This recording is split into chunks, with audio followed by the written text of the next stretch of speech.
This is the On the Pony Express podcast, part of the On3 network. Check out all the SMU coverage you need at onthePonyExpress.com. Now, here's your host, Billy Embody. 1, 2, 3, let me go.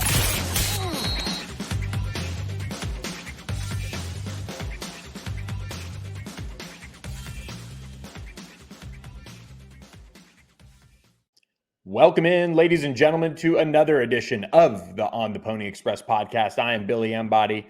Thanks for listening. We've got a jam-packed show for you guys today. SMU football landed a commitment.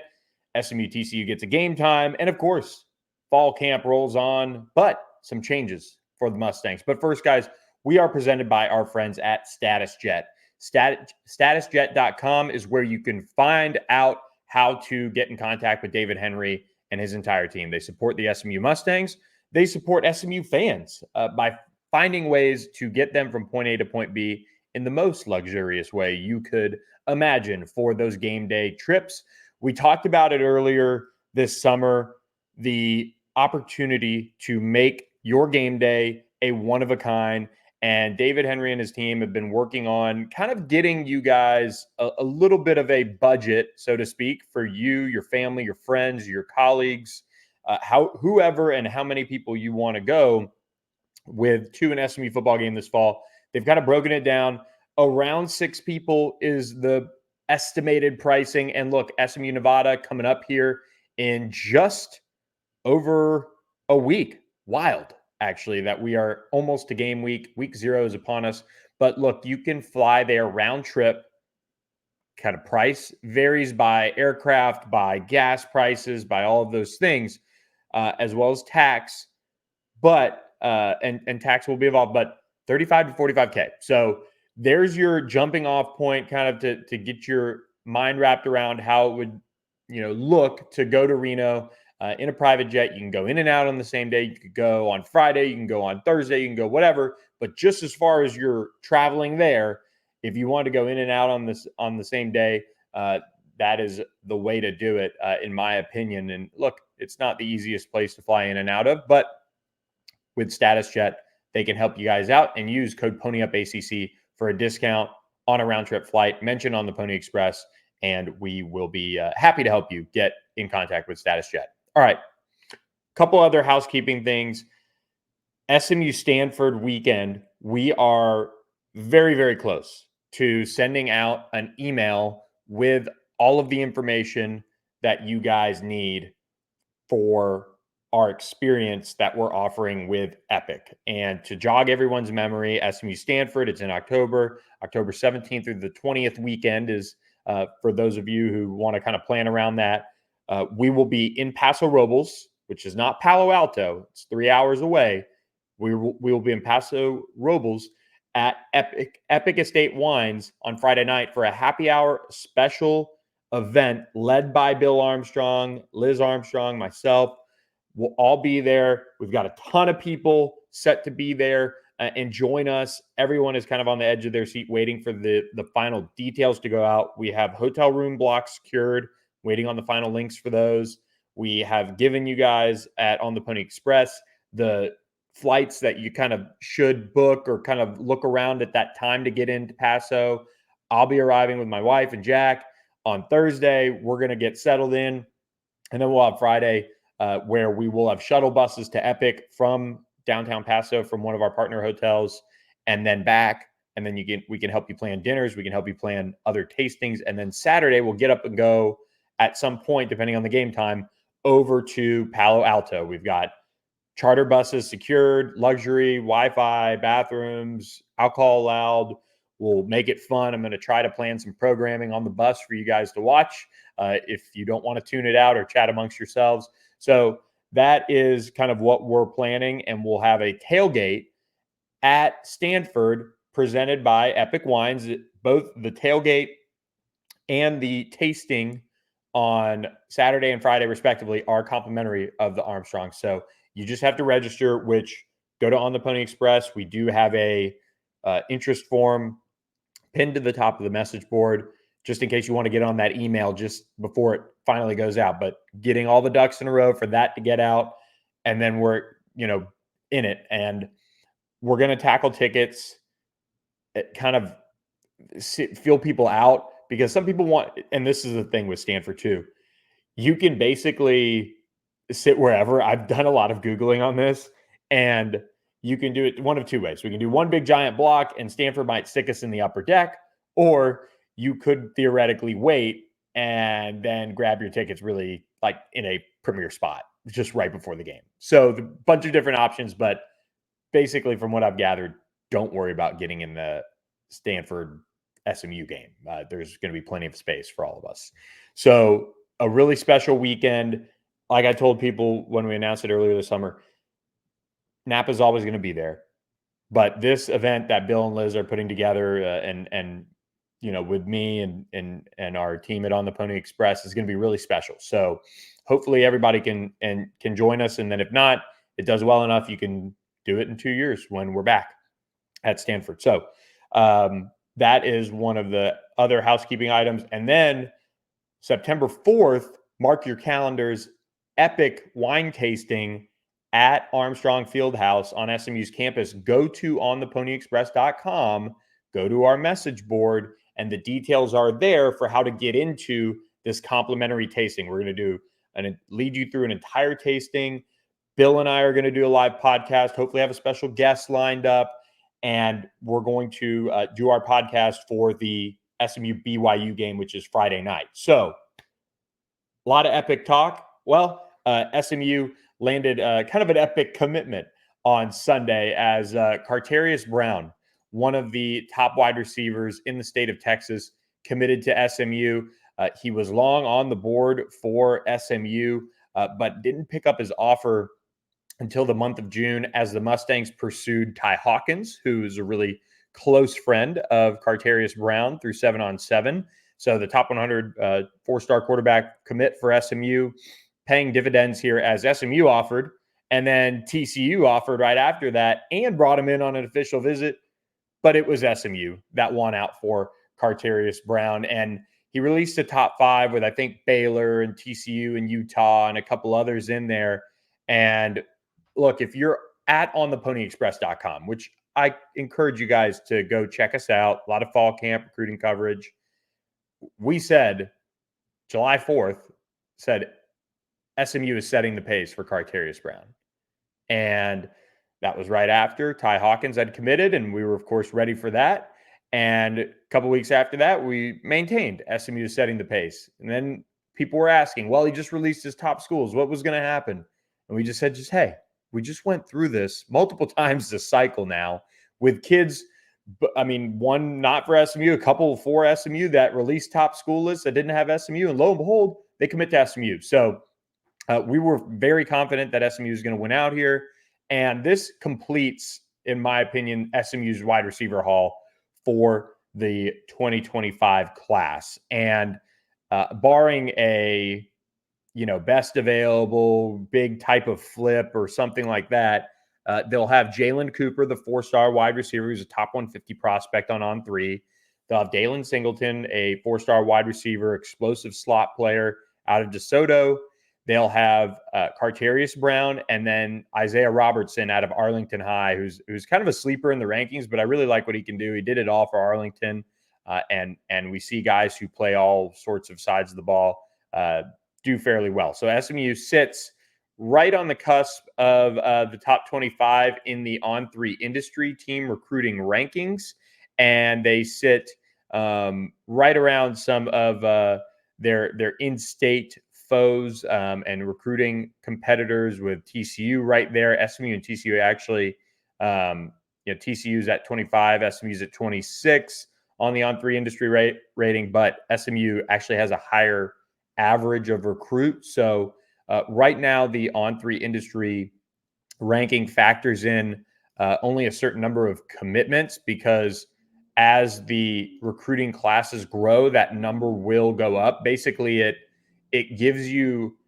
rewards having a high and upper echelon portion of your class versus stacking total recruiting points. And, you see, like back in the day, I think Ole Miss signed like 35 players one year and they had a number 3 class. I think it was the early 2000s when that was going on, late 2000s. But those were some of the things that, when we came up with this, they wanted to kind of shift. So SMU does get Carterrious Brown on board. That gives them 21 commitments in the class of 2025 and knocking on the door of a top 25 class. With Carterrious Brown now committed, the focus for SMU really goes to retaining all of these guys who are committed to the Mustangs. And we looked at, this summer we had some key recruiting storylines to watch for SMU, and there were guys that were committed that ended up decommitting and moving on. But for the most part, you're looking at a class that appears pretty solid. I would say the one player we're continuing to keep an eye on here is Zay Gentry, the defensive back who's committed to SMU. But every now and again, we just hear a little bit of buzz around other programs with him, and he's now at Anna High School, so he's getting ready to start his senior season at Anna and go for another state championship for Anna. But he transferred him from McKinney this offseason. Wisconsin, and look, this is how wild recruiting can be. Wisconsin was the one that most everybody thought was going to flip him at the end of June, I believe it was, maybe in early July, and then that buzz kind of died down. And then Baylor picked up the buzz, and lo and behold, Zay Gentry was back on SMU's campus twice during that open recruiting period, and everything seemed great. He brought teammates, he was hanging around the staff, and we haven't heard much buzz since. So middle of August now, almost to the true middle of August, Zay Gentry still committed to SMU, and the Mustangs will look to hold on to him in its cornerback class and obviously sign him in December, which the early signing period is now the first week of December. I believe it's December 4th or something like that. And that puts those guys signed earlier. Yes, December 4th is the early signing period. And that puts guys signed earlier, and then coaches can then go out and know what they have to get in the transfer portal, know what they need to get in the late signing period, the traditional national signing day. And that also helps them not have to recruit and go off campus during bowl season, which is a wild time in the past for college coaches. With this change, now what you're going to see is a quiet period, which is what SMU got the benefit of this July, when they got all these players on campus to watch them practice because they're playing week 0. That July recruiting period is now over. It's not going to come back. It is moved off the recruiting calendar. But that quiet period, which only allows players to come to campuses, is what's in place for the December recruiting period that will involve transfers. And so then coaches can plan for their bowl games. They can work on retaining their roster. It means that college coaches don't have to worry like, hey, I'm on the road 3 or 4 days a week recruiting transfers, doing this, doing that.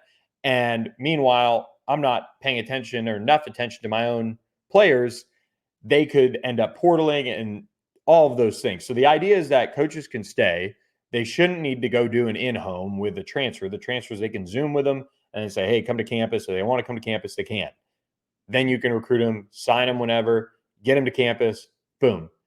The big piece for college coaches, and this is what I get for the most part, is the travel is just so insane for these guys when it comes to having to recruit and have to recruit the transfer portal and recruit your own players to stay.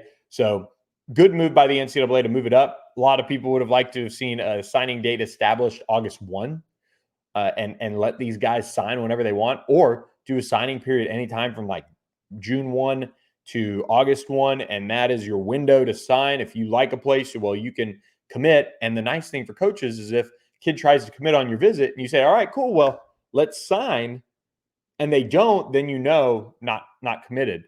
And so that's something that'll be interesting, and I'm sure will be worked on in the future. But look, guys, there really isn't too much recruiting news on the football side of things. We're going to do another podcast next week, talk about basketball a little bit, and preview what will be a big month of September for the Mustangs in recruiting for Andy Enfield and co. But first, before we get into all the team news and notes that we've got to share. Want to remind you guys about our friends at akmturfandgreens.com.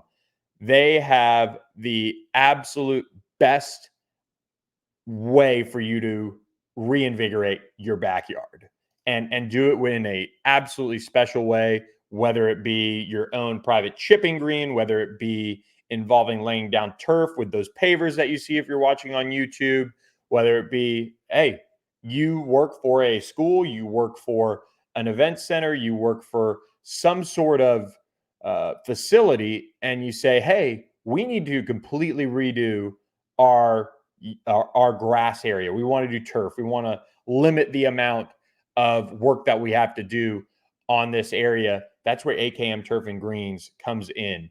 We're going to have some other video to show you guys next week, but they just finished up doing some work at McKinney Christian, just completely revamping where recess is held for those kids. And then they're also doing some work at the golf ranch as well, which is just up in my neck of the woods around the Plano-Richardson area. So a lot of big things happening for AKM Turf and Greens, which is why we want to remind you to take advantage of their offer. $500 off your project with code PONYUP. And this is the perfect time to get it done. Football season is upon us. You're going to be having people around your backyard hanging out. Perfect reason to not worry about weeds coming up in the grass or having to mow it or get that done on a Sunday or Saturday morning before you go boulevard or watch the NFL games. Get turf and reach out to our friends, AKM Turf and Greens. You can email them info@akmturfandgreens.com. SMU football back on the practice field this week after scrimmaging on Saturday, and the Mustangs didn't waste any time on Tuesday getting to it as they worked into team period as we were allowed in practice. And the biggest difference came for SMU on Tuesday in fall camp. There are a million black jerseys out there now, and that is because the scout team is now situated and beginning work on Nevada prep. So that is what is coming. We are just almost to game week where SMU will face Nevada in Reno, Saturday, August 24th, little night game action. And we're getting our last look at the Mustangs before fall camp breaks on Wednesday. They're going to go indoor. They're going to do practice. And then from there, everything's closed the rest of the week to media. And that will allow the Mustangs to maybe get in another scrimmage. I'm not sure. Rhett Lashley does talk on Wednesday, so we'll have that full coverage for you at ontheponyexpress.com. But we're winding down fall camp. And for SMU, it has been quite the run of fall camp. Some really interesting storylines. We are going to do another premium podcast on Wednesday and drop that for our members on our YouTube channel. You just need to go to the homepage of the channel and click join for that. But for SMU, this is now the part of practices where you hone in on what your rotations are going to be these first couple weeks. When they get back to Dallas and they play Houston Christian, they can look at, all right, might be an opportunity to empty the bench like they did last year in that blowout win that they had in Ford against whoever it was in the non-conference. But for SMU, they now have a lot to really go over because there's a lot of competition on this team. And I look at what SMU was able to do with its defensive line in the offseason. And as far as takeaways from fall camp, I mean, it doesn't get any more obvious that last year's defensive line was good. This year's defensive line is better. And what will have to happen is they will have to show up against the higher level competition in the ACC. But you look at the size, you look at the athleticism, you look at the depth. SMU's defensive line is just night and day comparatively to the depth of last year's unit. And we've talked a lot about Elijah Roberts, who just looks like an absolute star, and what he's going to be able to bring to the table for SMU's defense this year, not adjusting to a new role. This offensive line that SMU's had is missing Andrew Chambly. They're getting Logan Parr back here soon. They're going to get a better look from that unit a little bit, at least as far as ones, twos, threes, when they add that full depth back.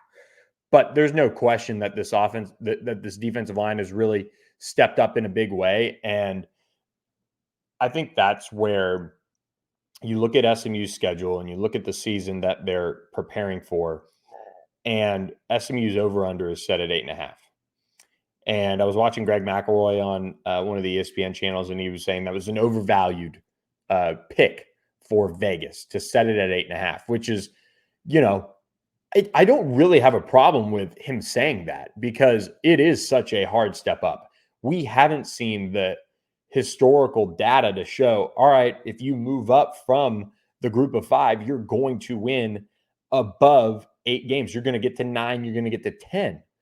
But what SMU has in this defensive line will allow this defense to be really special. And I think that's getting slept on in a way, because they have the ability, with all of the guys that they have, to rotate, to move them around, and to really get creative as far as the depth that they have, and create more competition and create more production because of that. I mean, if you're watching on YouTube, you've got Big Tank Booker, you've got Big Jonathan Jefferson. Jonathan Jefferson's been one of the biggest movers of fall camp compared to what he came in as to what he is now. You factor in Jared Harrison Hunt at the 3 technique, Mike Lockhart at the 3 technique. Mike can also play a little bit of nose. You've got Corey Roberson back. It's pretty crazy to talk about this defensive line. And when people say, wow, is it really better than last year? They're going to have to show it. And, BYU, TCU are 2 very good opportunities to show why it is a better group.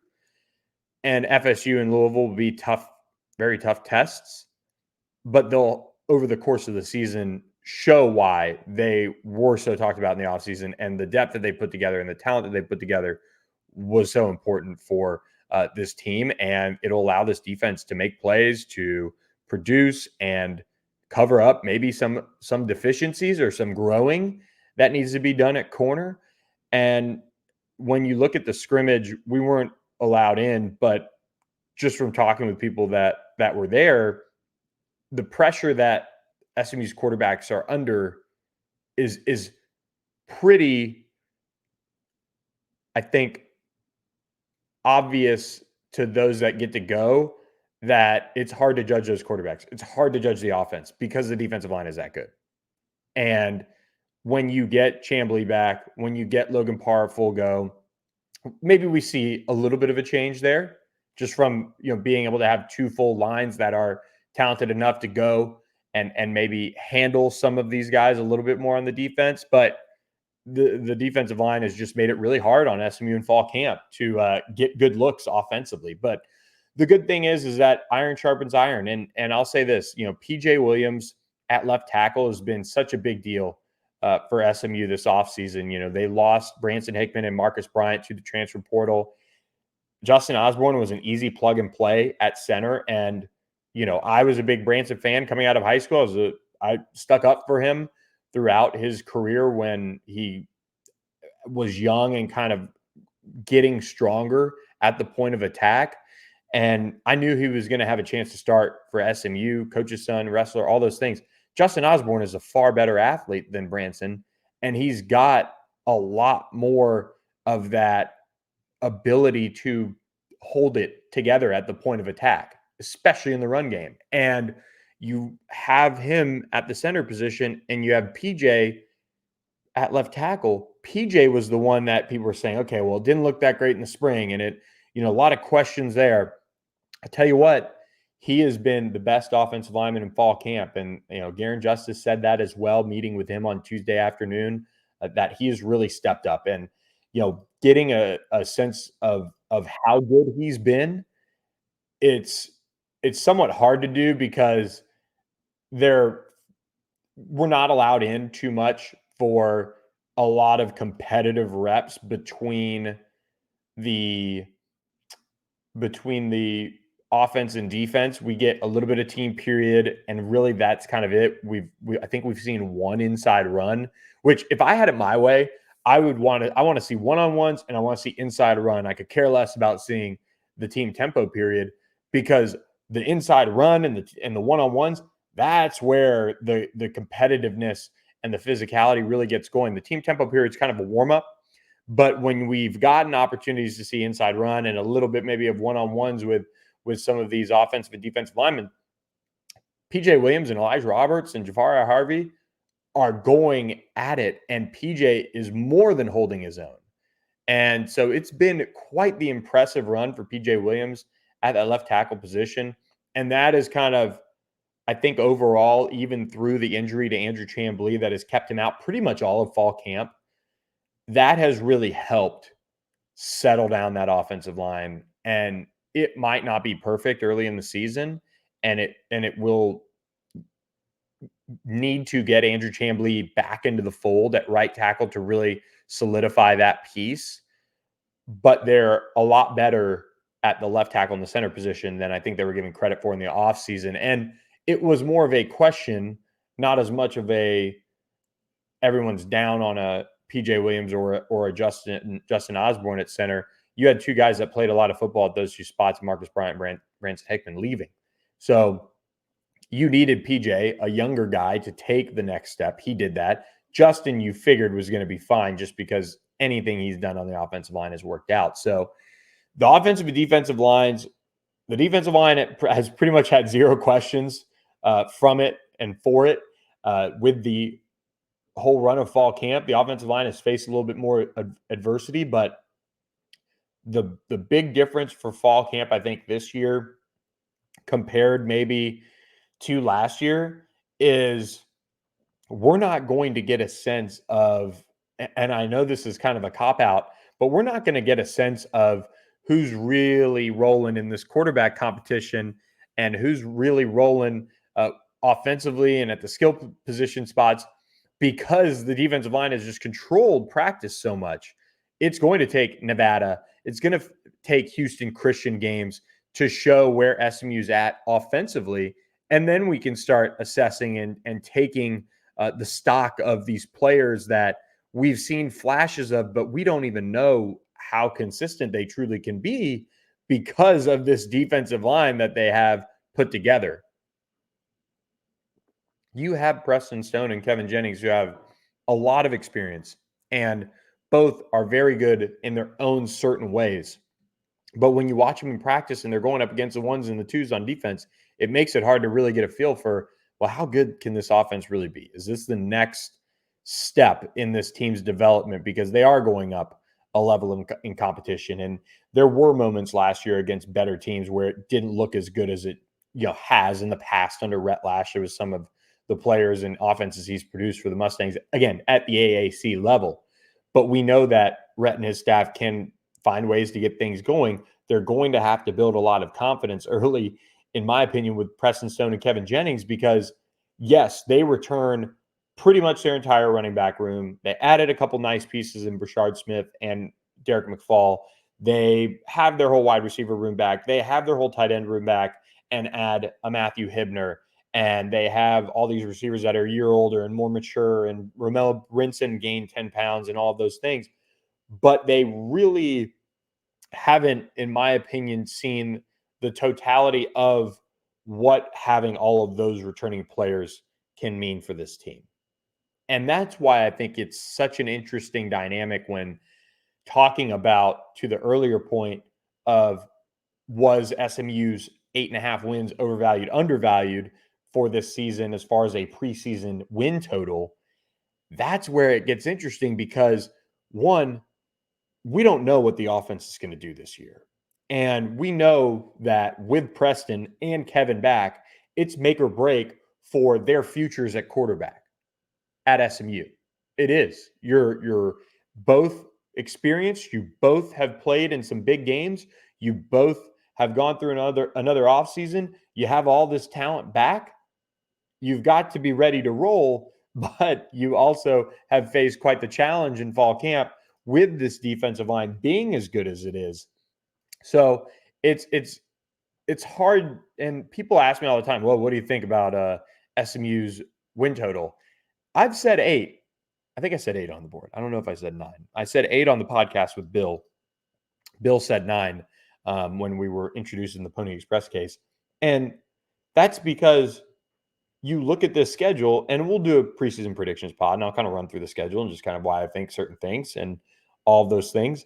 But if you look at the non-conference schedule, and again, SMU is picked to win 8.5 games, or that's the over-under, so to speak, that is set for SMU this year.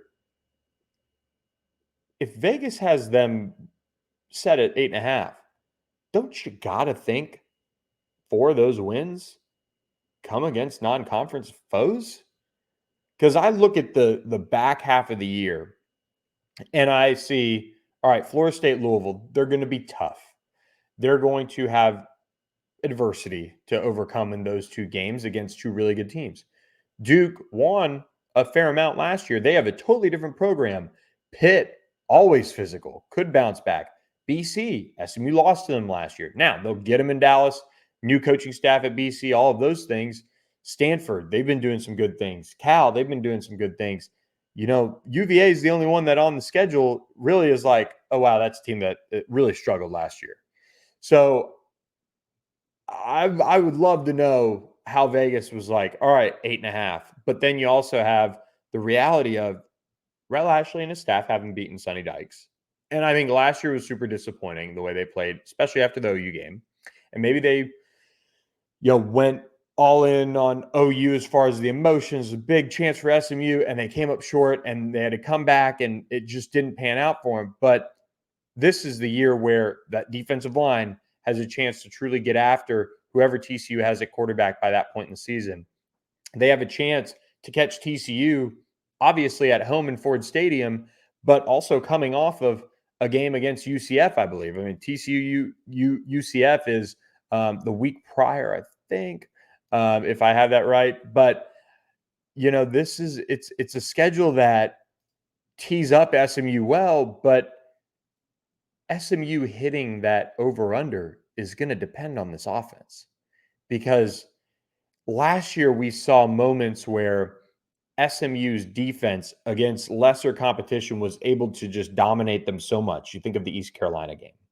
You think of some of those other games that they had. I mean, obviously the offense could roll against Temple, against Charlotte, against some of those other ones, but I think it's all predicated on this offense taking the next step against high-level competition. And one of the biggest takeaways for me in fall camp is I don't know how this offense is going to do. I really don't. I think they can be really good. I think the receivers are better, like a Jordan Hudson and a Romello Brinson come to mind, of guys who have truly elevated their game. I think Matthew Hibner is a true X factor, being able to maybe do some 2 tight end sets. But until we see it happen, I'm not gonna stand on the table for that. What I'll stand on the table for is SMU is a strong defensive football team, and they have an opportunity to be one of the best defenses in the country once again, because SMU offensively is not inept. They're not deficient in talent. They have good scheme. They have all of these things going for them, but this defense is still getting their way with them in practice. So I think it's going to be really interesting to see what translates from fall camp to the Saturday games, and we'll see kind of how it goes overall. But fall camp has been kind of a whirlwind for SMU, and I think maybe this is to a final point on fall camp. I think this is the point in the Rhett Lashley era and the overall construction of this football team where we don't have to sit back and wonder, oh gosh, what's going to happen? What's going to, how's this going to go? Whatever. They built this team into a mature, experienced group that has timed up perfectly for this move into the ACC. If you somehow were moving SMU into the ACC in 25, outside of quarterback, you're looking at a really young team potentially, depending on how the portal or everything would go. And at the very least, you're looking at a ton of new faces. Now you have a combination of some new faces at key positions that can really show up and help. And you have a lot of key leaders in that safety room, in that linebacker room, defensive line, some returning players at corner. and a lot of pieces on offense back that have been through a lot and seen a lot. Last year together going through things. Moochie Dixon playing through his thumb or finger injury. Jordan Hudson co-leading the team in touchdowns, but really not having that big of a role in a way. Romello Brinson, flashes. Jake Bailey and Roderick Daniels, wow, okay, you see some of what they can do, but can they put it all together? Keyshawn Smith continuing to try and find that consistency that he needs to do to be great for this team. Last year, there were so many questions, even as they went through the schedule and, really made a ton of plays and kind of rolled through a lot of that AAC schedule until Memphis and Rice gave them a little bit of a run for their money. East Carolina was obviously early, but they closed for the most part pretty strongly in the AAC, and then obviously beat Tulane in a dominant defensive showing. This year, I don't have as many questions for this team. All I wonder is, how does it translate? And there's no way to know that until we start getting into the BYU and TCU. If those games go as, in my opinion, on paper, they can go for SMU, which, look, BYU was right around bowl eligibility last year. Buzz out of BYU is not anything that's crazy, but they're also physical. They're generally a much older team. They did beat up on SMU a little bit in that bowl game and brought it to them physically. It was still, again, down to the wire, final play decides it. But can you get over that hump? Oklahoma, SMU's game was determined by basically two plays. Jalen Knighton fumbling and SMU missing a wide open touchdown pass to Roderick Daniels on the first drive. Pump block, OU scores. There's your difference in the game for the most part. So, same with BC. And that is where SMU could very well go through their schedule and some balls might not roll their way and they might roll the other team's way. And in some games, they might roll SMU's way. But that's where it's going to be even more competitive in this league. And until SMU shows they are the group of 5 team that can move up and get to 8 wins, get to 9 wins, it's going to have to be another show me year for SMU. And they deserve a lot of the buzz they're getting. They're receiving votes in the AP poll. This is still a step up. And for it to go well for SMU, I believe they need to make a bowl. They need to get back to bowling. That would continue to show that things are in the right direction. This team has too much depth. I've said this. They have too much depth. They have too much experience at quarterback. They have too much experience at a lot of key positions coming back. And while it's probably not perfect, they like where they're at in fall camp and really think they have a chance to surprise some people. That's one of the key things that a lot of these players have said in interviews. Ready to shock some people, ready to show them, ready to show the world, and lead SMU into this new era by making a lot of noise that maybe a lot of people wouldn't expect. But you look at the preseason buzz, you look at receiving votes, you look at, the 8.5 win total. And I mean, if you're going to be the program you want to be, this is the year that obviously you knock down some of the Power 5 wins and Power 4 wins or whatever. That's the big thing that has to happen. But you also need to go through and you need to beat a TCU, not even receiving votes unless I completely missed them in the AP poll. BYU, same story. But you know what? SMU preseason ranked as the 1, 2, 3, 4, 5, 6, 7th team in the ACC. And outside of Louisville and Florida State, none of the teams in that group ahead of them are on the schedule. So the schedule shapes up well. So right there, you're looking at basically SMU being, in theory, favored on most of these games that they're facing. And so there is pressure that comes with that. But there's also the reality that until SMU shows that they're able to knock these wins down, there's just going to be that little inkling in the back of your head that's like, wow, all right, will this actually go the way that the AP predicts in terms of, SMU being receiving votes before the season? Will it be like all the computers and ESPN FPI and things like that predict? Because it's a large ask, but so was going undefeated in AAC play last year, and they found a way. So they're probably looking right down the barrel of 8-9 wins if things go their way. They've got a couple tough games on there. They've got some games that emotionally you've got to be ready to go for, or else you will absolutely get beat. And those are the types of games that will change your season from going bowling and looking like things are really on the rise on the hilltop, which they can still be on the rise, even if they maybe, 5 wins. But like I've said, this is a team that, from what I've seen in fall camp, has too much depth, too much talent, too much experience to not go bowling and to not make some noise in the ACC in year one. So we will see how it goes. Quick reminder, guys, that SMU TCU is set for an afternoon kickoff on the CW, which is actually, believe it or not, in 99.9% of households nationwide. So, and I believe their viewing is better than FS1 and some of the other options that were out there.